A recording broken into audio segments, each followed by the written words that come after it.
All right, fingerboarders, in today's tutorial we are going to learn how to master the ollie on a fingerboard. Begin by placing your fingerboard on a smooth and clean surface. Position your index and middle fingers on the fingerboard.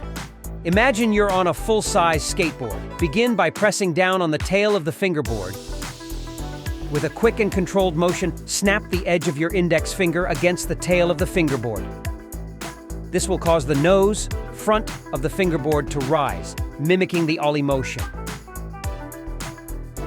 Remember, practice is key.